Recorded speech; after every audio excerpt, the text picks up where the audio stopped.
KKRTC bus ಪಲ್ಟಿಯಾಗಿದೆ. 15ಕ್ಕೂ ಹೆಚ್ಚು ಜನರಿಗೆ ಗಾಯ ಆಗಿದೆ ಅನ್ನುವಂತಹ ಮಾಹಿತಿ ಸಿಗ್ತಾ ಇದೆ.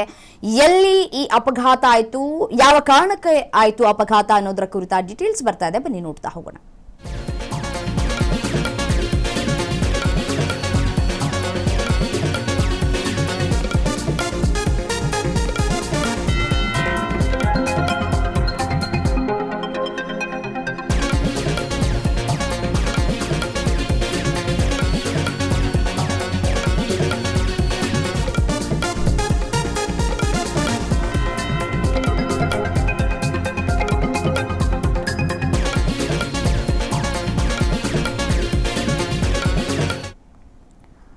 ಕೆಕೆಆರ್ಟಿಸಿ ಬಸ್ ಪಲ್ಟಿಯಾಗಿ 15ಕ್ಕೂ ಹೆಚ್ಚು ಜನರಿಗೆ ಗಾಯ ಆಗಿದೆ. ಕಲಬುರಗಿಯ ಆಳಂದ ರಾಜೋಳ ಕ್ರಾಸ್ ಬಳಿ ನಡೆದಿರುವಂತಹ ಘಟನೆ ಇದು.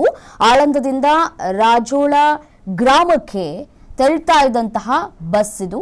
ಚಾಲಕನ ನಿಯಂತ್ರಣ ತಪ್ಪಿ ಬಸ್ ಪಲ್ಟಿಯಾಗಿದೆ. ಆಳಂದ ಸರ್ಕಾರಿ ಆಸ್ಪತ್ರೆಯಲ್ಲಿ ಗಾಯಾಳುಗಳಿಗೆ ಚಿಕಿತ್ಸೆಯನ್ನು ನೀಡಲಾಗ್ತಾ ಇದೆ. ದೃಶ್ಯಾವಳಿಗಳಲ್ಲಿ ಗಮನಿಸ್ತಾ ಇದ್ದೀರಿ ಅಪಘಾತ ತೀವ್ರತೆ ಯಾವ ರೀತಿಯಾಗಿ ಇದೆ ಅಂತ ಹೇಳಿ.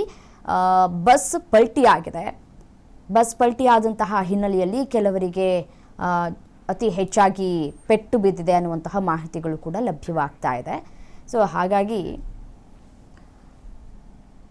ಆಳಂದ ರಾಜೋಳ ಕ್ರಾಸ್ ಬಳಿ ನಡೆದಿರುವಂತಹ ಘಟನೆ ಇದು. ಸದ್ಯಕ್ಕೆ ಈ ಗಾಯಾಳುಗಳನ್ನು ಅಲ್ಲೇ ಹತ್ತಿರದಲ್ಲಿ ಇರುವಂತಹ ಆಸ್ಪತ್ರೆಗೆ ದಾಖಲು ಮಾಡಿ ಚಿಕಿತ್ಸೆಯನ್ನು ಕೂಡ ನೀಡಲಾಗ್ತಾ ಇದೆ ಅನ್ನುವಂತಹ ಮಾಹಿತಿಗಳು ಸದ್ಯಕ್ಕೆ ಲಭ್ಯವಾಗ್ತಾ ಇದೆ. ಅತಿ ಹೆಚ್ಚು ಗಾಯಾಳುಗಳು ಕೂಡ ಇದರಲ್ಲಿ ಇದ್ದಾರೆ ಅನ್ನುವಂತಹ ಮಾಹಿತಿ ಸಿಗ್ತಾ ಇದೆ. ಸಣ್ಣ ಪುಟ್ಟ ಗಾಯಗಳಿಂದ ಕೆಲವರು ಬಚಾವಾಗಿದ್ದಾರೆ ಅನ್ನುವಂತಹ ಡೀಟೇಲ್ಸ್ಗಳು ಕೂಡ ಸದ್ಯಕ್ಕೆ ಲಭ್ಯವಾಗ್ತಾ ಇದೆ. ಸೊ ಕಾರಣ ಏನು ಅಂತಂದರೆ ಮಳೆ ಬೇರೆ ಆಗ್ತಾ ಇದೆ. ಆ ತಿರುವಿನಲ್ಲಿ ಸ್ಕಿಡ್ ಆಗಿದೆ ಅನ್ನುವಂತಹ ಮಾಹಿತಿಗಳು ಕೂಡ ಲಭ್ಯವಾಗ್ತಾ ಇದೆ. ಅಥವಾ ಅಪೋಸಿಟ್ ಬರುವಂತಹ ಗಾಡಿಯನ್ನು ತಪ್ಪಿಸೋದಕ್ಕಾಗಿ ಈ ರೀತಿಯಾಗಿ ಅಪಘಾತಗಳಾಯ್ತಾ ಅನ್ನುವಂತಹ ಪ್ರಶ್ನೆಗಳು ಕೂಡ ಇಲ್ಲಿ ಮೂಡ್ತಾ ಇದೆ. ಸ್ಥಳದಲ್ಲೇ ಇದ್ದಂತಹ ಸ್ಥಳೀಯರು ಕೂಡ ಅಲ್ಲೇ ಕೂಡ ಹೋಗಿ ಒಂದಷ್ಟು ಸಹಾಯವನ್ನು ಕೂಡ ಮಾಡಿದ್ದಾರೆ. ಯಾವಾಗ ಬಸ್ ಪಲ್ಟಿ ಆಯಿತೋ ಅವರೆಲ್ಲರನ್ನ ಕೂಡ ಹೊರಗಡೆ ತೆಗೆಯುವಂತಹ ಕೂಡ ಕೆಲಸಗಳನ್ನು ಕೂಡ ಮಾಡಿದ್ದಾರೆ ಸ್ಥಳೀಯರು. ಅತಿ ಹೆಚ್ಚಿನ ಸಂಖ್ಯೆಯಲ್ಲೂ ಕೂಡ ಸ್ಥಳದಲ್ಲಿ ಜಮಾವಣೆಗೊಂಡಿದ್ದಾರೆ ಸ್ಥಳೀಯರು. ದೃಶ್ಯಾವಳಿಗಳಲ್ಲಿ ಗಮನಿಸ್ತಾ ಇದ್ದೀರಿ.